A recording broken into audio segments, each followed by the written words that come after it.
guys, welcome to the Legacy Wealth Show. I'm here with my good friend Jack Petrick. Jack, awesome having you here, buddy. Thanks, buddy.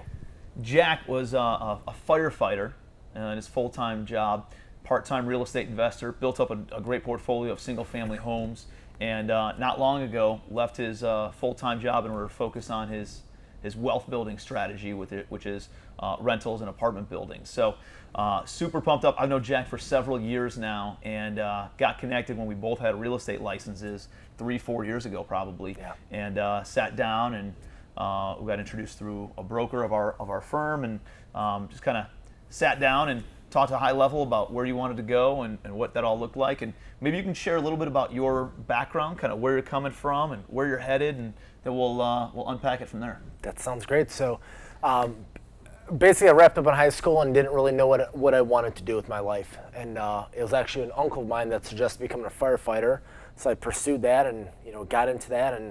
And then I came across a book, and I wasn't really an avid book reader, Rich Dad, Poor Dad. Mm-hmm. I read the book, and it just spun me out of my head. It just completely made me change the way that we look at our educational, financial literacy, properties, real estate, assets, liabilities. So I had some money saved up actually for the purpose of buying a Corvette, decided to go into real estate instead, took a completely different direction where we were actually building custom homes. So I kind of just basically through my resourcefulness figured out how to build a custom house, because if it's been done before, it can be done again. It's not rocket science. Mm-hmm. So basically we start off doing that.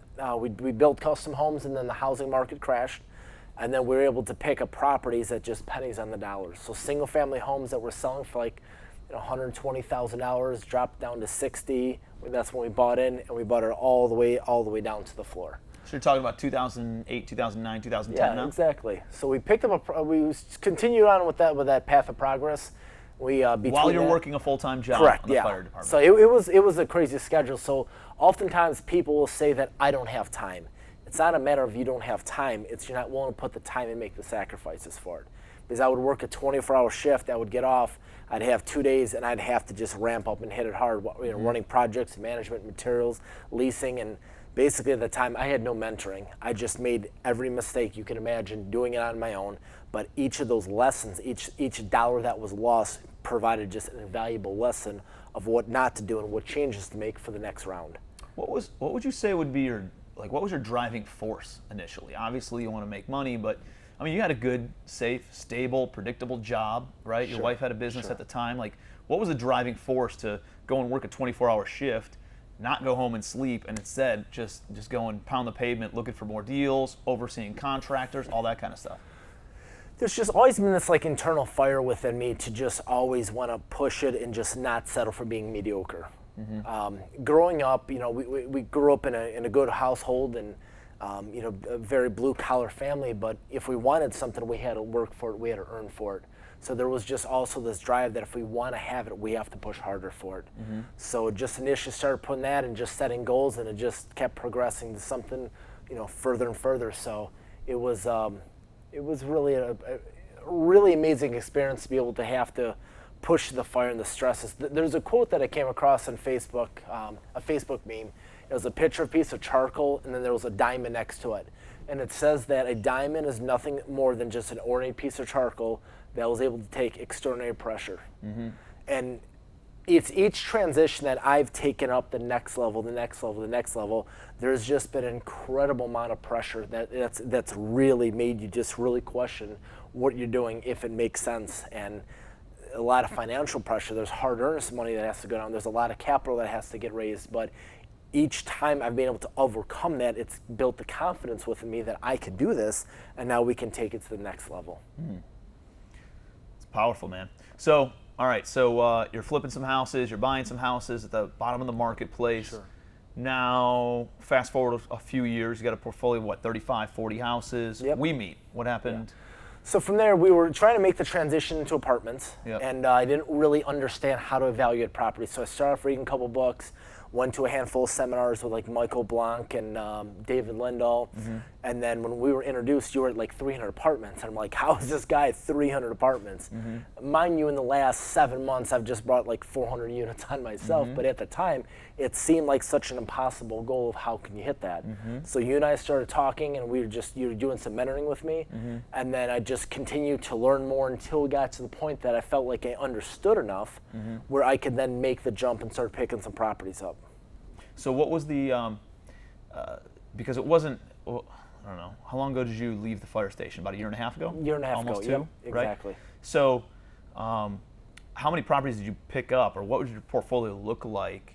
And when did you know that you could leave your full-time job in order to follow this? Because you already had 35, 40 houses. Sure, and then we also had 2 apartment buildings with a partner of mine down in Dayton, Ohio. right. So we're at about 100 units, but it just, at that time, my real estate portfolio was making significantly more than I was making as a firefighter. But it was a great salary. We had great benefits, pension, healthcare. But I was going to have a lot of regret thinking, like, what is life going to look like when I'm 50, 55, 60, looking back and saying, what would life be like if I didn't make this adjustment and change? So I want to pause on that for a second and unpack, because a lot of people say they can't leave their full-time job because they have health care, because they have a pension plan, because they have these, excuse me, these benefits, right? And what's going to happen if I don't have benefits if I go and start my own business? What's going to happen if I don't have benefits with my family? What's going to happen with my benefits if I go and pursue, trying to build wealth versus staying with this full-time job? And what, like, is it as big of a deal looking back as you thought it was in the moment? Not at all. And when I left the fire department, like when I left, I was 38 years old, and you have to be 31 years of age or younger to get hired. So I literally burned that boat. I can never go back. But you just have to have enough confidence in yourself that I can make this happen. I can overcome the capital and the difference. But at the end of the day, if you really kind of just break down the numbers of what those benefits are and the time that it's robbing from you, it's the time. That's what I want to dive into is, okay, I just re-up my health insurance. I have a family plan for my health insurance with me, my wife, 2 little kids. Like, I think our family plan is something like $800 a month. We're like about $1,200. Yeah, something along those lines, right? So let's say it's $1,000. That's $12,000. Sure. You're gonna maintain staying in this jail cell of a job for the rest of your life until you're 60 years old for $12,000 with an in cap of here when your income gap could be this. Right. And like, what's $12,000? I'm not saying that $12,000 is nothing. If you asked me for $12,000, I'd ask you some questions before I gave it to you, right? Sure. But at the end of the day, $12,000 a year is, how many deals do you have to do? You're going to do one single family deal, and it covers that entire thing. Let alone an apartment building where you go and buy, I mean, $12,000. Let's break it up. I can put in perspective. That's a 10-unit building. Dude, you got to buy one 10-unit building. It covers your health insurance. So I just closed on 164. The cash flow. Sorry. Exactly, but no, this is just exciting. This part. I just closed on a 164 unit property. Purchase price was $9.2 million, and the laundry income, the quarters from the washers and dryers, is about $24,000 a year. $24,000 a year of just quarters being collected. They make $2,000 a month just on laundry. So we're hung up about $1,200 a month at healthcare, and we collect quarters. It was a 5-gallon bucket, brand new from Lowe's. It was 105.6 pounds. When I was picking the bucket up, it was mushrooming and almost ripping the handles off the bucket. There was that many quarters being collected. Every month, or what is that? Every month, every month. So it's just like, we have to look at like, but what are you giving up for that healthcare, the benefits, the pension? You're giving up the next 30 years of your life, 15 years of your life for that, and it's not worth it. We can always make more money, we can't make up more time. Right. But just the financial upside of it is just a lot of times people that don't have an abundance mentality, they have a mentality of just scraping by. And I felt like growing up in our family, we had to be very frugal. And there was a point not too many years ago, I had like the gas app on my phone of like, who has the cheapest gas, or let's drive out to Michigan to get used tires for a truck, or you're either thinking about how do we save money, or you're thinking about how do we make more money. And most people aren't thinking about both and balancing it. It's one extreme or the other. But you can only pull back so often and so much. You can only cut so many expenses before you're at a point that your income just doesn't make those ends meet anymore. You have to focus on making more income. Yeah, right. It's limitless income potential versus a job where you have limited income potential. Sure. So even if you stayed in your job, how much longer would you have had to stay, and what would your pension have looked like if you did stay? So if I would have stayed, 25 years is the minimum that we can retire. You can obviously stay additional years and make additional income, but I'm just going to guess that pension at 25 years might be somewhere around $2,800 a month. So and how long were you on for? 15 years. 15. So if you would have had to stay another 10 years, are you still getting a pension now? Or do you No, just so kinda I drew let the it go? money out and I took that and just put it into but deals. you were able to extract what you would have made. It would have been $1,200 a month, leaving at 15 years. So for $1,200 a month, there was so much else I could do with that Holy money cow, man. to have it turn to burn. So you legitimately have to do 1/5 of an apartment building deal in order to cover all those expenses. So in reality, all the benefits that you were walking away from that were so paralyzing internally for so many people, right? Yep. And the reality is it's not as big of a deal as you might think. It's 1/5. If you do one deal, you're paying for that 5 times over. Think about that. So there was a 16-unit apartment building just right down the street from where you and I live at. I picked it up off market, got an incredible price, bought it for $530, putting a couple $100,000 into it. It's gonna be worth about 1.5 when we're done. So in the cash out refinance, we're gonna pull out probably about $300,000, and we're going to cash flow somewhere in the vicinity of about $55,000 a year. So that one 16-unit value-add property bought at the right price is almost gonna equal what my salary was at the fire department. Let alone the next deal, the next one, the next one, the next one. I love what Jack said about this thought in our head about not pursuing our dreams. A lot of people who are in jobs, they don't pursue their dreams, their long-term vision, their long-term goals because of this baseless fear that they're going to lose out on benefits, right? Health benefits and 401k and pension plans. And at the end of the day, hey, he would have made $25,000 a year, $30,000 a year in his pension plan, and he still had to wait another 10 years of working his tail off in order to earn that. Or he can go and buy one apartment building and make 3 times that in literally 6 months after he left his job. Same thing with the health insurance. A lot of people are paralyzed because of the thought of giving up health insurance to go start their own business. The reality is health insurance is less than $1,000 a month for a family plan. You can go out and get health insurance, and how many deals do you have to do? You have to do one single family deal, 1/5 of an apartment building deal or a commercial real estate deal in order to cover that forever, right? And so don't let that paralyze you. Don't focus on the fears, focus on the opportunities, right? Focus on the opportunity and the obstacle instead of vice versa. What's been the hardest transition going from single family into apartments, into having a full-time business, and into scaling up into apartments, leaving your full-time job and doing that? What's been the hardest transition and learning experience?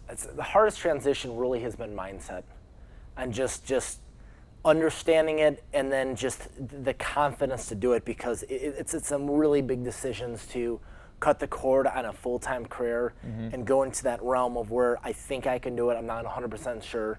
It's been a lot of mentoring. It's been a lot of time. It's been a lot of effort. It's been a lot of effort in putting that team together, and it's far more work than would have been just working as an employee. But that was something for me that it just was something I wasn't interested in doing. I hit a point where my potential was being capped and limited, and I had the drive to want to take it to the next level. What advice would you give a single-family investor who wants to scale into apartments? I really regret not doing it earlier. I truly do. Like, we would spend so much time grinding away on these single-family houses, getting these things to cash flow, $350 a month. But at the end of the day, there's no wealth creation that's being generated from it. It is so much simpler for us to rehab 16 two-bedroom apartments than it is to do a house that's just devastated. It's unbelievable. So much more cash flow. There's just so much more financial benefit. And honestly, at the end of the day, it's far simpler. At the end of the day, after it's easier to do apartments than it is houses. It truly is. But like, at the end of the day, it comes down to net operating income. It's that simple. Buildings that have a lower net operating income are going to sell for less than buildings that have a higher net operating income. We correct that by remodeling the property, increasing rents, bringing additional income streams, and lowering expenses. it's not that difficult. You just got to increase the income, decrease the expenses. All of a sudden, your net income grows, and you've created value in an apartment building by doing that, because apartment buildings are 100% valued based on the income approach. What is the net operating income? And then depending on the markets that you're in, it sells for a multiple of that NOI. So that's all you got to do. How do you increase the income? How do you decrease the expenses? And that is how you do a value-add apartment building.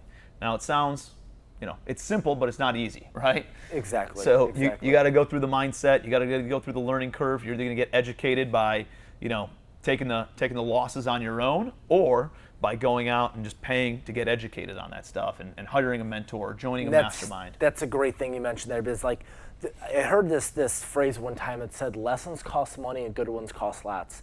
And for the first, 12 years for me to just force my way through it and figure it out, it was a great experience, but I lost so much money, not just in money that was lost, but deals and potential that I could have had. I could be 10 times bigger than what I am today had I had the right direction, mentoring, guidance, how to raise capital, how to do it correctly, how to execute these projects. And oftentimes, if another way to learn also is to partner up with somebody, to bring capital to a deal, to bring a service to a deal, to bring something, to bring value, and then to be able to learn off of each other. Yep, powerful stuff, man. So Jack and I own an office building together, a couple vacation rentals together, and a couple other things. So great guy. What's the best way of people to connect with you? My cell phone's probably going to be the simplest way. My phone number. You want to put your phone number on a podcast? I have no problem doing that. Done it before. All right. 440-552, and I got a story, 8483. 440-552-8483. So Joe Fairless, he has like the longest going podcast in real estate. It's a daily podcast, and he had given his phone number on a podcast. And this was when he was just growing, and he's like, I bet nobody has the audacity to call me. I'm like, I do. So I called him up, but then at that point, he had grown to some substantial number, but it worked at that point, so I figured I'd carry it on. Wow. Good stuff, man. Well, dude, I appreciate your insight. Thank you. Proud of you, man. How many units you got now?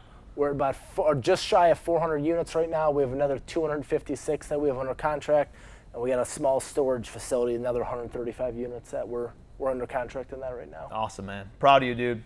Cool, thank you. Another episode of Legacy Wealth Show. Hope you guys got a ton of value out of that, and definitely connect with Jack if you guys have any questions on that stuff. So until next time, we'll see you guys soon.